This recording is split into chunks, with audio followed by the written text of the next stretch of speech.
All right. Well, we want to welcome you guys to another episode of our podcast.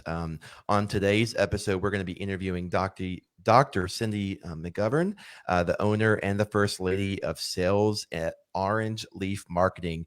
Our podcast is going to look a little different today because we're in the midst of the corona pandemic, and we are all actually working remote. Not only our guest, but as well as Olivia and I. So Olivia and Dr. Cindy, how are you guys doing today? Doing great. Thanks for having me. It's kind of a crazy time right now. It is. Yeah, no, I think we can all agree that, the fact that we all have to work remotely, who would have thought 2 weeks ago that this would have been happening? Really and truly. But I think we're all going to hopefully get to a light at the end of the tunnel at some point, right? Have to. Yeah. Well, so do you prefer Dr. Cindy? Do you prefer Cindy? Like how do you and the first lady? So I'm interested how you prefer to be just titled.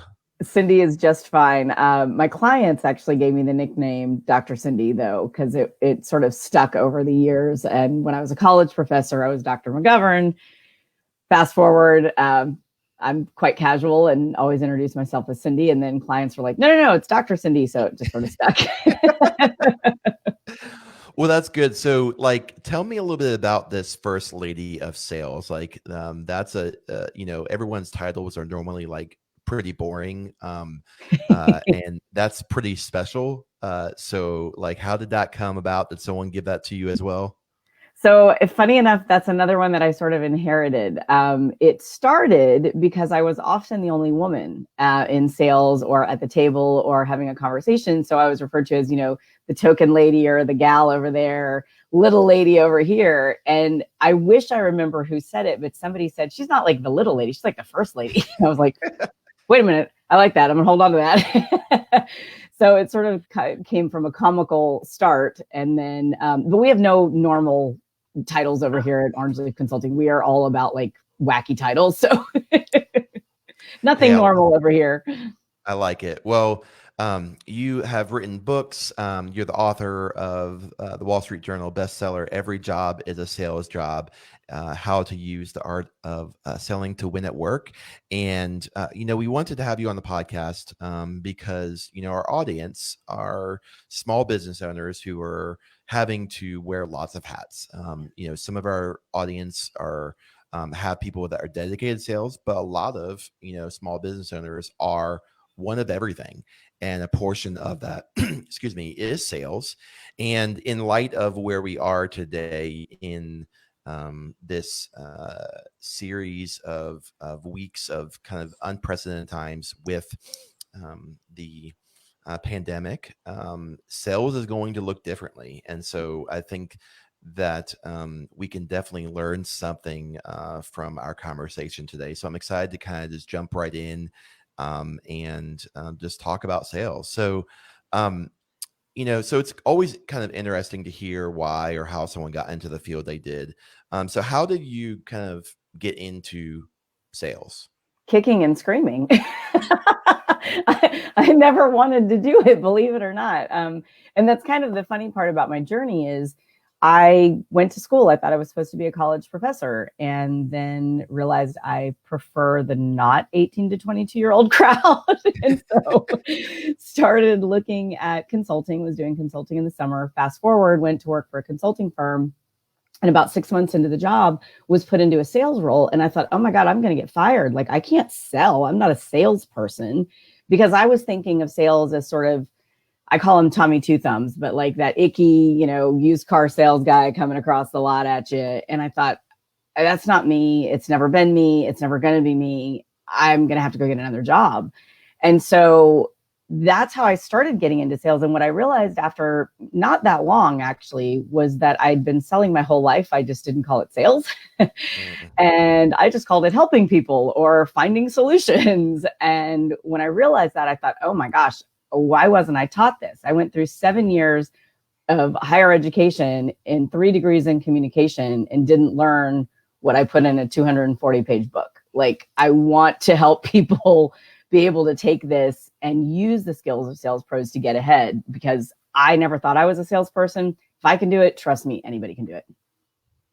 Wow, I mean, that's incredible. Speaking of your book, what kind of motivated you to write a book? I mean, that's personally an ambition as a content writer I aspire to do someday, but the fact that you've actually taken the initiative and it's a bestseller, that's incredible. So can you shed a little bit more light on that?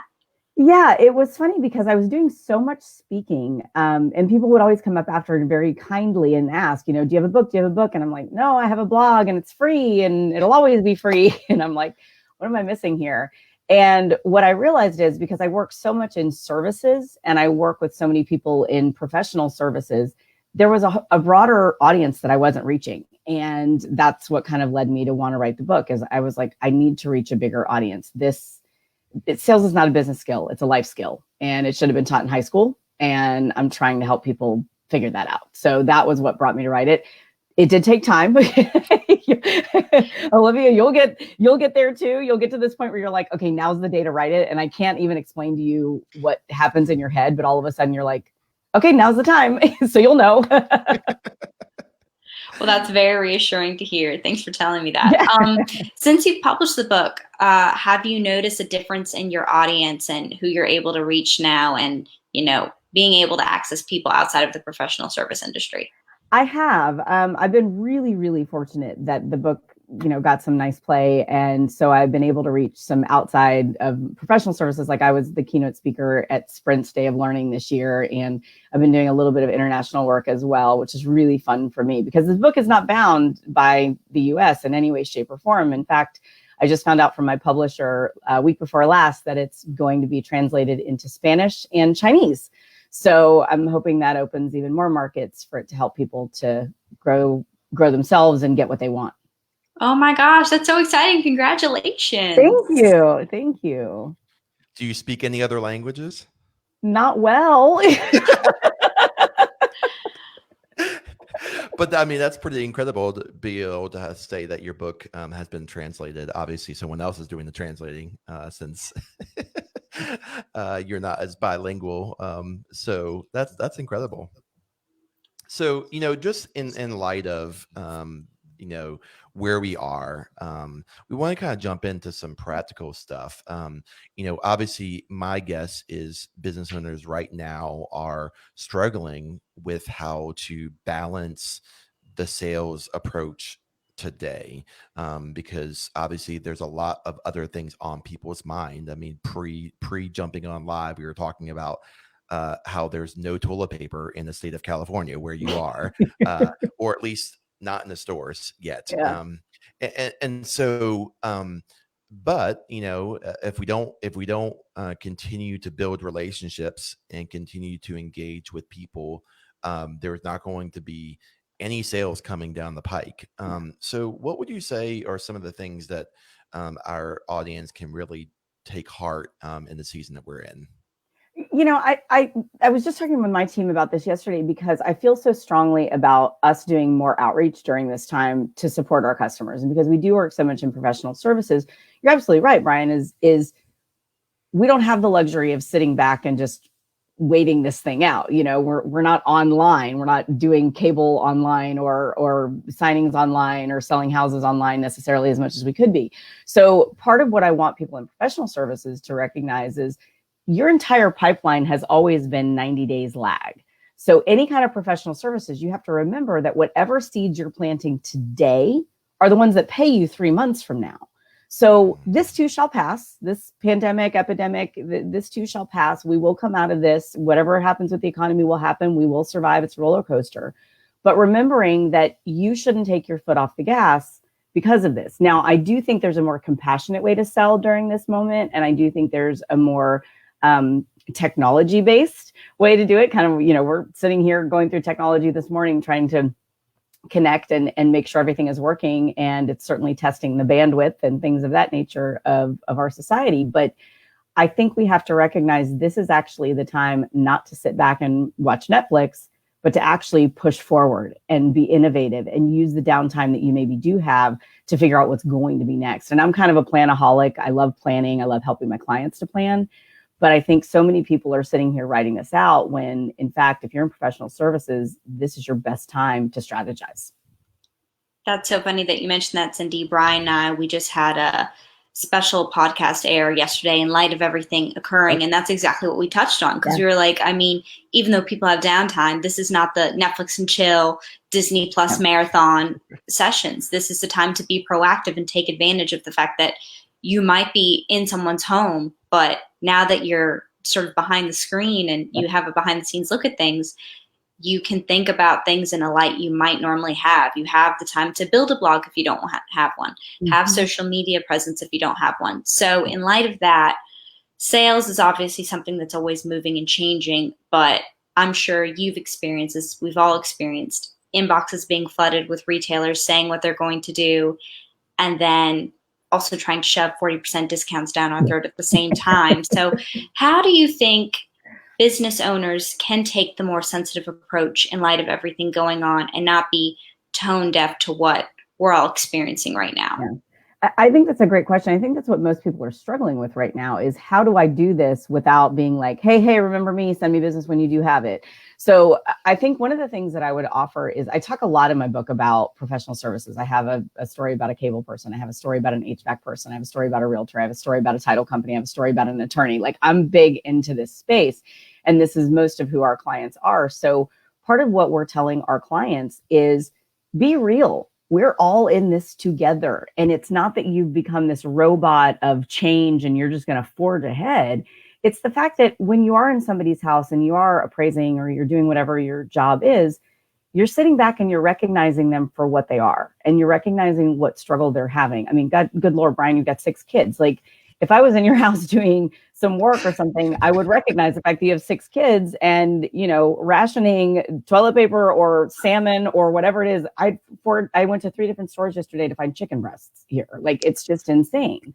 So I would recognize what's actually happening in your world. Maybe it doesn't have anything to do with business at that moment, but it's that you're connecting with the person and you're seeing them as a person and what they're actually going through. And I think that's the part that sometimes actually gets left out of day-to-day business, is we sort of look at the person as a prospect or a customer, and we go through the motions of customer service, but we don't actually see them. And I think there's a magic happening right now in our society where we're actually finally, once again, seeing each other as people. And so I think that's one of your best sales tactics, is to just be real with these folks and recognize the struggle we're all having together. I think that's so important, and I mentioned this yesterday, and I don't want to be stereotypical, but a lot of the people that are probably in people's homes are not as business savvy as, a business owner.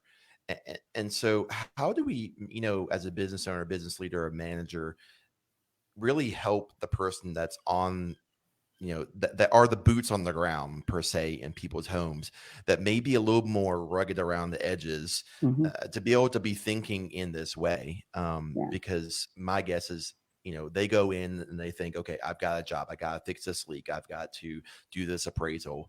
And they're not thinking this way. Yeah. So that's essentially literally what I wrote in the book, is how to take that and teach either yourself or your team, because I feel really strongly about that. But most of it is probably because they never thought about it. Like, I didn't. I never saw myself in sales. I never saw myself in that role. I always did a good job. I always took care of the customer. I always took care of the client, but I didn't see myself as being proactive. And I think that's the biggest difference, is we've got to teach the folks that are in the home to be proactive, to solicit information, to find out, is there something else I could be doing to help you? We looked at your heater. Do we need to look at your air conditioner? Summer's around the corner. Do we need to look at this? Do we need to look at that? Like, making sure you're being proactive. But that's a training issue. And that's one of the things we're also telling our clients right now is, if you've got time and people are canceling in-home appointments, you should be training your staff. This is the time to sit down, teach them those steps, teach them what to look for. What are the trigger points of a conversation that let you know somebody is open to dialogue, that they do maybe have another need, and teach them the art of small talk. And small talk is a bit of an art and a science, I think. Like, you can sort of teach people that, but then there is a bit of an art form to it. But if your folks are sort of robots when they're going in, that's where the connection is missing. And like I said, now is the time more than ever to see each other as humans. So I would tell all the business owners out there, pull your people in, do some virtual training, grab an online platform and teach them some of the things to look for so they can plant those seeds. And the thing to remember now for business owners too is this is your time to plant seeds for referrals. Because even if you're not getting more business in the door right this second, it's what people are going to remember in a time of crisis that you helped them. So I highly recommend to not discount the fact that you're planting seeds for tomorrow today. Wow. I like the seed mentality. So as a business owner, as someone that is helping others, what important leadership lessons have you learned just across the time that maybe, or, a couple of things that you can, share with our audience that maybe will, be impactful for them? Well, the first one is leadership is hard. I think there's this misconception that leadership is something we do in our spare time, but it is in fact a true skill set, and it is something you have to work on, and so is management. And so especially for sort of solopreneurs or entrepreneurs that have, small teams, or you're the business development person, as well as the owner, as well as the bookkeeper, as well as the, tax collector, whatever it is, we have to make time for managing and leading. And I think that's the biggest misconception, is that it just sort of organically happens, and it absolutely does not. And I think we have to make time to communicate with our staff to make sure everybody knows what the end game is. I mean, for our home services clients, and we look at this, do your team members know what the goal is this month? Does every technician, every escrow officer, every transaction coordinator, do they know what the goal is? And if they don't, that's a shame, because we're asking them to play the Super Bowl every single day, but we're not showing them the scoreboard. Like, that's not fair. So we have to make sure everybody understands what role they play and going forward. And that absolutely is leadership. And if we're not doing that, then that's something we should work on. Given everything happening in the world today, what do you think, what initiatives are leaders going to have to take to sort of adapt to the season of change and ultimately communicate things to their team moving forward? Because so many leaders, they set the tone, they set the precedent, as you've been touching on. But if they're uncertain of what to do, what do you think would be helpful moving forward for them to know? So I think it's a great question. I think it depends on your team, and hopefully you've got great trust with your team. But I actually lead from a place of transparency. I'm open, and I tell my team, and I've solicited ideas, and we've got a huge email chain going through our whole company right now on ways that we can better serve our customers and how we can get ahead of it. But I think part of the problem with leaders is a lot of times they think they have to do it alone, and it's not. Leadership is a full contact sport. And I think we've got to get our teams involved. I think we get them involved in the conversation, and then empowering everybody to be a part of this. I think that's great. And I think, building a team mentality is probably not something that, a lot of business owners, when they're kind of in day to day, are thinking about. And so I think that this, I hate to say it, but maybe this season is actually a blessing in disguise, because yes, we're freaking out. Let's be honest. We're scared. But if we're a business owner, we probably like to solve problems, Sure. Because that's typically a lot of our job. We're almost like I often say that I'm a fireman, in a day to day. I'm just constantly going from problem to problem, putting those fires out. And so, now we're maybe fighting the biggest fire of our entire job history. And, we have an opportunity to set the tone moving forward. And so do you feel like, if we're all doing social distancing and we are not together, how would you encourage, our listeners to be building the team when we're not together? So here's what's funny. I think we've been practicing social distancing for the last 7 years. And if you go to dinner at any restaurant and you look around the table, everyone is doing this. They're not even talking to each other. Yep. So in a weird way, I don't know that this is that much different. Truthfully, like I granted there's a pandemic. I understand like the severity of the situation, but I think we're putting too much emphasis on the fact that, oh my gosh, this is so new. It's not. You have been keeping in touch with your clients on social media. You have been communicating with them via email. this is no different. When is the last time you actually picked up the phone to talk to a client? Probably not that often, you know? So I think we have to recognize that we've sort of been training for this already. And there's a way to continue to do this. Now with Teams though, I do think video is fabulous. And we have so many opportunities now with technology to take advantage of that. But don't underestimate an email chain. I mean, I started one with my team, like I said, yesterday, and it is blowing up. I had a bunch more this morning when I woke up. And, you know, it's just a brainstorming exercise, even though we're distanced. Now, the benefit that we have, though, is we're a virtual company. Everybody's right. Everywhere. My assistant sits in Maine. I sit in San Francisco. So we sort of trained for this already. But for leaders, I would encourage you, when is the last time you actually communicated with your team just as people? Have you picked up the phone to call them and say, hey, Brian, how are you? How are the kids? How are you guys handling this? Or, hey, Olivia, do you need anything? How are you guys faring through this? And if we haven't, again, we need to communicate with them as people too through this epidemic, because those are the ones we're going to need to help propel the business forward when we do come through this. And we want them to feel valued and appreciated and supported. I think you're touching on such an empathetic approach. And I think, you know, you touched on the beginning of the podcast that, or maybe this is even pre-show, like you really didn't realize what sales was until you really began exploring this. And I think that, you know, sales is, I hate that. I hate the term, you know, yeah. it's salesy, and it's yeah. it's not. I enjoy solving problems, and that's why I'm in the role I am in with our clients. And so that empathetic approach is super super powerful, not just now, but just you know, any day. So, you know, you've been in business for a while, and so obviously as a business owner, as a leader, we have to make compromises. We have to settle when, you know, when we have to, the settling comes and we have to make compromises. So what were some of the compromises that you've had to make along the way to be able to move your business forward and help you guys have the success you guys needed? We had to get really narrow and really deep. And I don't know that it was a compromise as much as it was maybe just specializing, but I started the company in 2009, believe it or not, to help insurance agents to crawl out of the bottom of the market, housing crisis, and wanted to work with title agents, and then went into property and casualty insurance, and then expanded from there. But we were doing a lot of different things to support our clients in the beginning because they did need so much support. And what we realized is we're not in the business of marketing, we're in the business of sales. We're not in the business of, you know, training people on X, Y, and Z. We're in the business of training people on sales and how to run sales and how to grow sales. So we kind of, and I know you have a podcast on this, like we took a step forward to take a step back to take a step forward.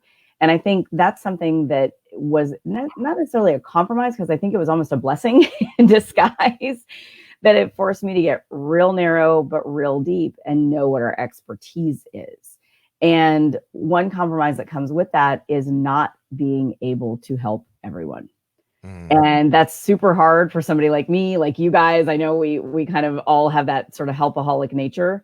And that's one of those pieces. So what I've tried to do in my business is find resources that can help them. Like, we don't do recruiting, but I have a few recruiters that I trust and support and will gladly send business to. We don't do website design, but of course we'll, you know, send them to folks like you guys and other folks that can help them to do that. And so I think it's recognizing what you're willing to give up and what you're willing not to give up. I wasn't willing to give up my integrity. I'm not willing to give up my ethics. I'm not ever going to teach somebody to sell icky. I'm not going to teach them to do that stuff. Here's who I am. Here's who I'm going to be. And if that means I'm not the fit for you, then that's okay. But that's still so wonderful, the fact that even though you're admitting you found your niche and that you know what you want to do, you're not compromising quality of service for people who still need help.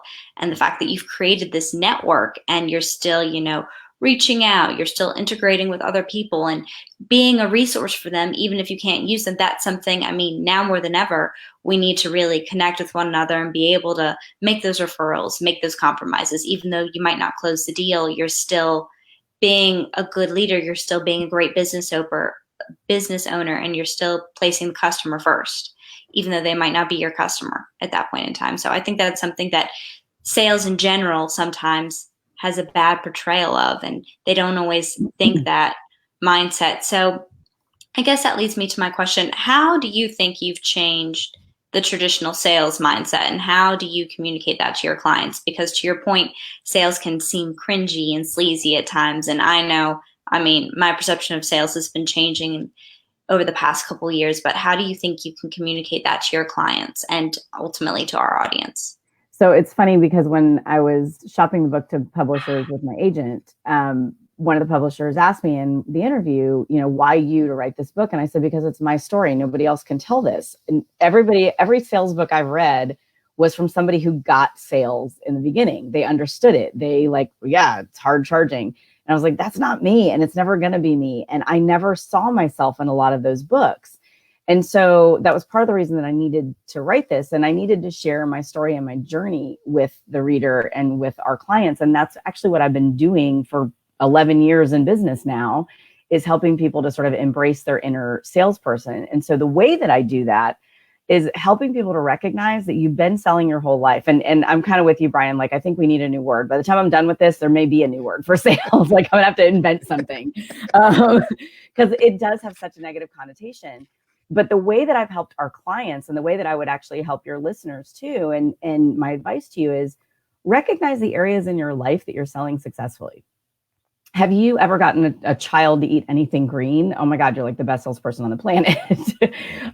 If you've ever convinced somebody to switch shifts to cover a shift for a colleague, if you've ever convinced your roommate or spouse or partner to go for pizza instead of Chinese, whatever it is, those are all sales conversations. You just don't call them sales. What we're used to sales in the media and in movies is manipulation. That's not sales. That's manipulation. That's conning somebody. That's the Tommy Two Thumbs guy. But what true sales is understanding what another person needs and finding a way if you can fix it. And if you can't, that's okay too. And being able to walk away from that. So that would be kind of my advice to the listener, is recognize the fact that you're probably doing this really well in some areas of your life already, and help your team to recognize that too. It's really going to be powerful for them. Well, you mentioned, getting kids to eat, with 6 kids, I don't know if I would use the same tactics because it sometimes feels more like manipulation in my world. You can get that ice cream, if you eat this, but I agree with what you're saying. It's just relationship, it's having conversations, so, going back to a little bit about what you had said a little bit earlier, and niching down, I think that's sometimes one of the hardest things about being in business and choosing to say no. My guess is you've had this conversation with people before. So, if you're talking to someone and they're like, well, I need to say yes so I can pay the bills. But I think you've experienced and you've seen others, when they choose to niche down, when they choose to be very specialized in one area, they can end up being really good, and it actually becomes very successful for the future. So for someone that is maybe on the fence about niching down and narrowing the focus of what they sell, how could you encourage them to take that step? So what I would tell them is, first of all, know who you really are. And I think that was the benefit that I had, is I was really clear on what I was good at, and I was really clear on what I wasn't good at. And I never wanted to be that person that was trying to figure it out while helping a client. I'm not technology based. I'm not great at that. So I'm not going to be the guy that's going to come and help you on the back end of your website. That's not who I am. But what I think I would tell the listener about who's on the fence is, what's keeping you from doing it? Is it just a fear of a lack of revenue? Because if that's what it is, that's not enough to keep you in your comfort zone, truth be told. Because when you get really clear on what your gifts are to the world, that makes it easier for other people to send you business. Because if you're a generalist, it's hard for me to give you a referral. It's hard for me to explain that to somebody else. But when somebody asks, oh, we're looking to grow our business, we're in a professional services, you think of people who work in that space, right? So I think you end up sort of almost decreasing your network inadvertently by being a generalist, because people just don't know how to tell your story. And that's what it boils down to, is especially if you're the only sales guy or gal in your organization and you're trying to get, your team of 5 or 6 or 10 to sell, that's still not going to grow your business to probably where you want it to be. You need your customers to be telling your story. You need the customers that didn't hire you to tell your story. You need them to be putting you on Yelp and putting you on Google reviews, but they have to have a story to tell around that. And unless they're clear on who you are and what you do and why it's awesome, they have nothing to say. So do yourself a favor and get really, really clear on who you are so that others can help. I think that's so interesting, and something that I don't think I've ever really thought about. Like, when, how many times does a business owner often talk to a customer that then went to someone else to do something that you do, and they say, well, why didn't you know I did that? Yep. And it's because you're not telling your story well, and it's because you're not specialized enough. And it's not to be more generalist and make sure that everyone knows everything that you do. The answer to your point is to be more specialized. And you want to create that trust with that customer or potential customer too, so that they're at least willing to ask. We did this. We did a huge remodel on our house in San Francisco last year, which was, a total nightmare, as you can imagine. We pulled up floors and everything, but our contractor was amazing. And we started joking, and I said, he literally does everything, because I'd call and be like, hey, Luis, can you do this? And he'd say, yep. I'm like, Luis, can you do this? Yep. But I had the trust factor with him that I was willing to check with him before I went anywhere else. And that's where you want it to get to with those customers and potential customers, is at least they're willing to have a conversation with you, because the trust level is there, but they have to know what you do well. I know that Luis did home improvement stuff. He's going to be my go-to guy for the next forever and ever. And we referred him a ton of business. But it's funny, because if I didn't know he did tile work, I couldn't have told my neighbor who needed that. If I didn't know that he did crown molding, I couldn't have told my neighbor that he did that. So there's all those pieces that people need to know what you bring to the table. And I think we discount that because we say things like we give really good service to our customers, or we generalize it and say, oh, I'm in this business or this industry. No, tell them what it does for them. Tell them what you actually do. What are your superpowers? And then let them go tell others. I think that's so important, because it all goes back to the trust factor, which is the backbone of the home service industry. Without trust, you can't, you're not quite as willing to open up the door and let someone in, because your home's a very vulnerable place. It's your space. It's your environment. It's where your family is, your kids are, people come in and out. So the fact that you have to be willing to, A, know all your options, and B, willing enough as a customer to open up the door and let someone in is so, so, so important. So to kind of touch on customer service outside of finding your niche and being an expert, what in the world of sales, what important factors go into customer service? That way, you can get that referral. You can, continue to expand your network. Mm-hmm. So in my book, I talk about 5 steps, and I'll just share them briefly because it's germane to this answer. Step 1 is planning, have a plan for what you want. Step 2 is look for the right opportunity. Step 3 is establish trust. Step 4 is ask for what you want. And step 5 is follow up with gratitude. And the reason I give you these steps is because that is literally what you should do through the customer service experience every single time. And I think we assume that we're giving good service because we're delivering on the need, right? I was supposed to go in and fix this. I went and fixed it. I did it in a timely manner. It's not about that. It's about the experience that I went through while you did that. Did I trust that you were in the other room doing what you were supposed to be doing in a timely manner? Did you connect with me when you walked in the door and I showed you where the basement was, or I showed you where the attic was, or whatever? Like, what was my role in this versus just being the recipient of the work? And so that's another word that I'm trying to ban is, instead of customer service, I think we should call it the customer experience, because that's what it actually is. But that does not come without planning. You have to plan for what you think the customer experience should be. You have to look for the opportunity to create what I call a moment that matters, which is, what's the moment that's going to matter most to that homeowner when you show up and you see screaming kids in the background and you know that they're trying to like herd the cats so that you can go in the bathroom and lay down tile? What is the moment that you can make their life easier? if you took 30 seconds and engaged with those kids, if you took 30 seconds and played with the dog, is it going to make a difference? Probably. But so often we get like this tunnel vision of like, nope, I'm here to do a job. I got to go. I got to do this. I got another job to get to. We're not opening our eyes to see there's a moment here. And that's where you're establishing trust. That's the moment where that trust starts to take hold. And that's where, if I trust you, I send you referrals. If I trust you, I ask you to come back and do more work.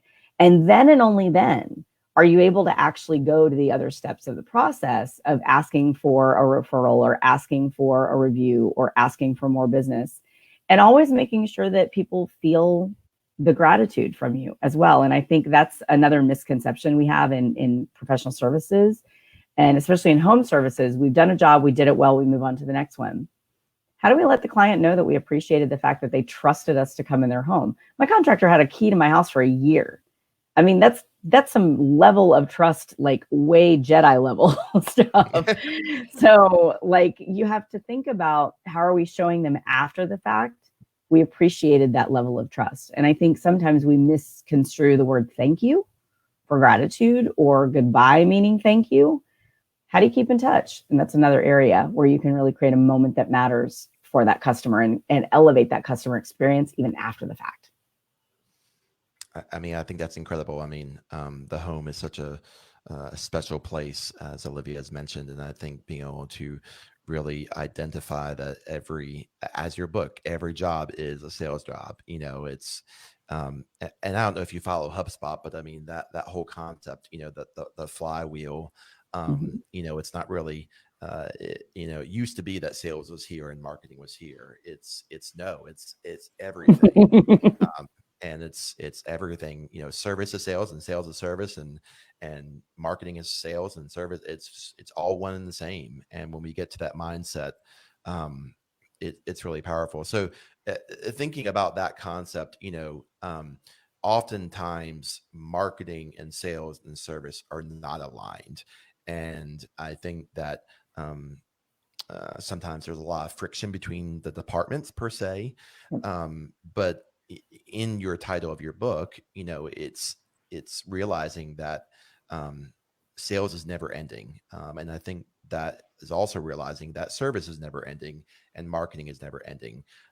How do you encourage people to reach across the aisle, to use a political kind of phrase, but within the departments, if your business is a little bit bigger, because there's different mindsets, there's different skills, but we have to work together.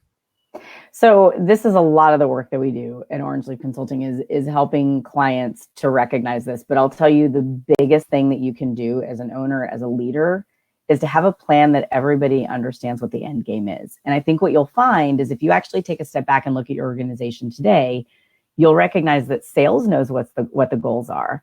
And maybe customer service knows some of the goals, but the people who are making the widgets or doing the job, when's the last time you actually told them that your goal this year is to increase business by 15%, and what that actually means, and then what they do in their job every single day that affects that? And I think that's the biggest misconception, is to reach across the aisle. It starts with the leadership. It starts with us creating that mentality that every job really is a sales job, and that we each have a responsibility for it. And then helping each individual to know what their role is in doing it. It's funny, as I've been touring and kind of doing speeches around the book and that sort of thing, people will ask, and they're like, well, is every job really a sales job? Like, how is a janitor a sales job? And I say, because when a customer walks into the restaurant or the building or the office building or the doctor's office and it's not clean, that absolutely reflects on my customer experience and my customer satisfaction. And that is that person's job.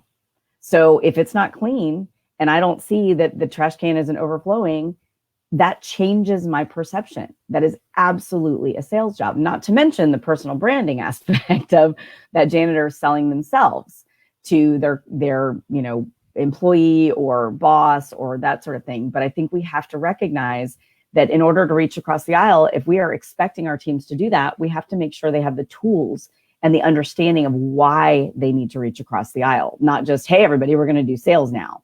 It should be, hey, everybody, we're all in this together. Our goal is to treat our customers as human beings, to help them through this ridiculous pandemic, and to make sure that they feel safe and honored and appreciated during this. And in order to do that, here's what we're going to do. and then make sure everybody has almost like a homework assignment. I'm guessing you've read this book, and I cannot think of the name of the author. He has a weird name. He ran a bunch of hotels. Oh man, Quite possible. oh man, I'm totally blanking. But it's that concept, no, Horace. Anyway, I'll think about it after, obviously, the podcast. But it was a gentleman that ran, hotels, and it's everyone, regardless of what your job is, that you're going to give eye contact. You're going to do these things. You're going to help. You don't have to be someone to solve someone's problem. You don't have to have a title to solve a problem of a customer. Absolutely. And I think that's really powerful. So, kind of thinking back, as you said, you started your business in 2009, but you've been doing lots of things. If you look back to a younger version of yourself and the things that you know now, what are some things that you wish you knew then at the younger version of yourself that you know now? Well, the first one is that sales is a life skill. I mean, that would have been the first thing that I wish somebody had told me. If somebody had taught me that 25 years ago, my life would have been different. And that's really what my mission is right now, is to help people to embrace that. So that's the first thing. And then the second thing is, I've always been a planner, and that's kind of just who I am. But I wish someone had taught me more effective and efficient planning, because it was sort of like I figured it out. I was always addicted to the to-do list. Like I'm the girl that if I do something that's not on the list, I put it on there so I can mark it off, kind of thing. Like I love a list. But if somebody had taught me the value of strategic planning earlier, I think that would have changed things too. And that's something that I learned the hard way, which is what I bring to my clients. And again, I think that's part of what helps me to help them, is because I was them. I sat in that seat. I knew what it was like. So those are two of the main things, but I really, really focus on those with our clients now to shortcut it for them. It's kind of, we're the life hack for you to help you get there faster. As a lover of lists, I completely agree with everything you just said. My whole world revolves around color coordination, writing out lists. Brian can attest to my organization, along with one of our other coworkers, Amanda. We're all about the systems and processes. And I think you make a great point that that's something that streamlines so many things for so many people. And without that foundation, without that infrastructure, you're just trying to figure it out on the go. And while that might work for some, that definitely does not work for most of us, I feel like. So how do you, I guess, help streamline and expedite that planning for your clients? What foundation do you lay out for them? That way it's a step-by-step process instead of this big monster that they've gotten themselves into and they don't know how to handle. Because I feel like that's so many business owners now. They just feel so overwhelmed and they don't know where to begin. So they never really implement it because they don't know how. Yeah. So part of it is that they're not even clear on what they want most of the time, at least our clients. And so my job, or our team's job, is to go in and actually help them to discover what that is. So that's usually the first thing. Is they say they want to grow business. And I say, well, how much and by when? And what does it look like? What does, your team look like? What does your facilities look like? And they don't recognize that. They think more revenue, more money, more income. Not necessarily true. With more revenue, you're going to probably need more staff. You're going to need a bigger space. There is more expense that goes onto it. And what is your appetite for that risk? What is your appetite for that? I have a client right now that we're coaching, and they're looking to buy another business. And when I had the conversation with her, we talked about the risk aspect, and I don't think she's ready. And I said this to her in coaching. I said, gosh, it sounds to me like there's a lot of hesitancy in this. Where's it coming from? Let's explore the fear. So that's the first thing, is you have to decide, is this really what you want to be when you grow up?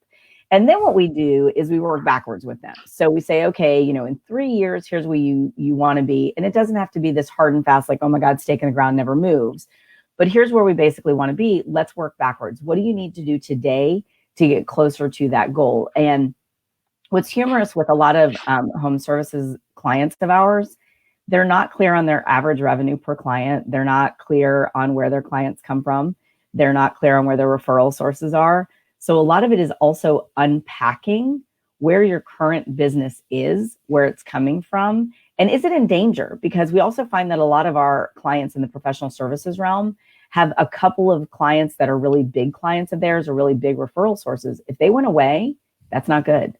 So we want to make sure we're helping you diversify across so that we can help you plan for strategic and basically systematic growth, so that it's like a hockey stick, but it's continual hockey stick to go up. So those are some of the things that we do in the very beginning, is basically unpacking the business as is. And I would tell any of your listeners today, if you haven't done this exercise for yourself in a while, that may be a really good thing to do during this epidemic while you're sitting at home, is look at the past 3 to 5 years and look at where your greatest revenue comes from, what sectors, what referral sources, what customers, what is, your goods to labor ratios. Like, really take this time to unpack that and figure out truly where it comes from. Because another thing that our clients find out when we go through this exercise with them is that they sometimes have what I call unprofitable business, which is they think they have these great clients, but they are so high maintenance and they are so over the top, needing handholding or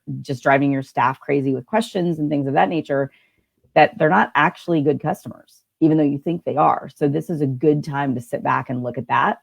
And that's going to be the first step in helping you plan, is taking inventory of where you're at now so that we can actually figure out where we're going to go from here. I think the thing that encourages me the most about everything you just said is the clients that come to us are at the same place.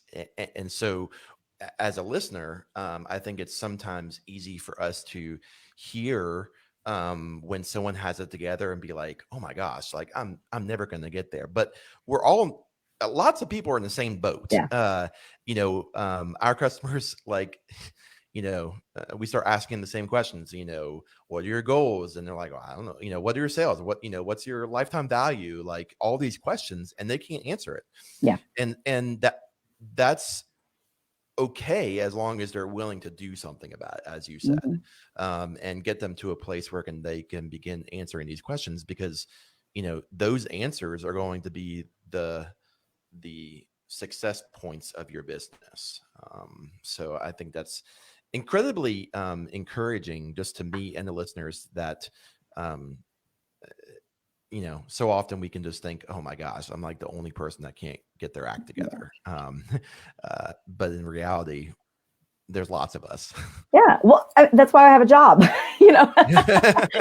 So, I mean, that's the whole reason I started this company. But like I said earlier to Olivia's question is, what do I wish I knew, is that planning piece. We're not taught how to do that. Like, even if you're an amazing business person, chances of you having sat down and been taught to do the stuff I just mentioned, the stuff that you just mentioned, is pretty slim.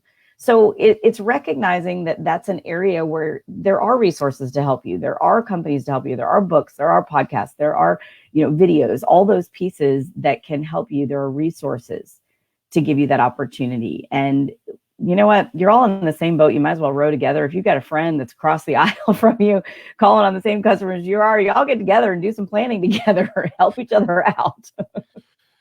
Well, I think that's great. So, if someone's on this podcast and you're listening and they've been like, oh my gosh, what Cindy is sharing, like, I need, what are some ways that they can engage with you? Obviously they can get your book and things like that, but where's some, in addition to the book, what are some other ways that, they can learn more about you and the services you guys provide?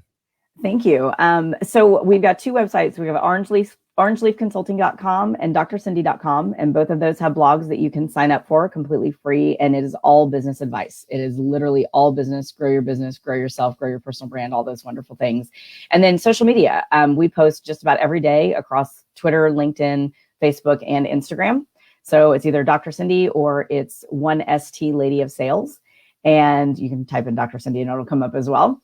But there's a ton of free information. I put out videos every week that are geared towards helping clients to absolutely grow their business. And so I would love to hear from you. And one of my favorite things is success stories. And we've had quite a few of them rolling in as of late with the book. People have been reading it and then sending us messages on social media. And so I'd love to hear what your listeners take from today's podcast and what they implement and what the wonderful success stories are. So please do share those with me. Well, this is a new tool that we're using for podcasting because we're going remote, but I believe I have a picture of, yep, Nice. your book. So for those that are watching the podcast, you can see every job is a sales job, and I'm sure you can get it from Amazon and all sorts of other places. Can you get it from your website, or is it just kind of on the Nope, Amazon? you can. You can get it from Amazon, Barnes and Noble, basically any bookstore. But on drcindy.com, when you buy it on that site, you actually get a free bonus chapter on personal branding, which is something that really helps uh, folks if you're trying to get your team over the ick factor of selling. That's a really nice bonus. Yeah. So you can get that there as well.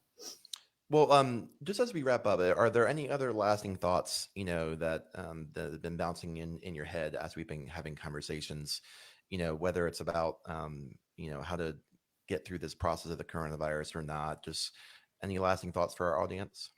Yeah, the one that really sticks with me that I just want to help your listeners to sort of embrace is, like I said, step 5 of my process is follow up with gratitude. And I think one thing that you can do right now, whether you're prospecting, whether you're trying to get more business, whether you're doing anything, is just reach out to your customers and show them some appreciation.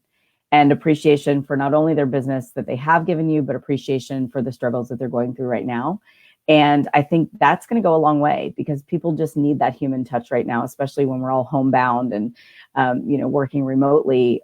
That connection is going to be more important than ever. So make sure you're following up with your customers and just saying hello, and don't discount the value of a phone call. I know an email is easy, but a phone call means a whole lot more. So that's what I would recommend that you try. And while you got a little downtime, just drop some love bombs on people. Let them know how much they mean to you.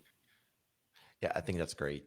Relationships are key. And so, um, so I think I heard from Al Roker yesterday, the social distancing doesn't mean that we need to stop being in conversation with people. It just means that we need to have like 6 feet across, Yeah.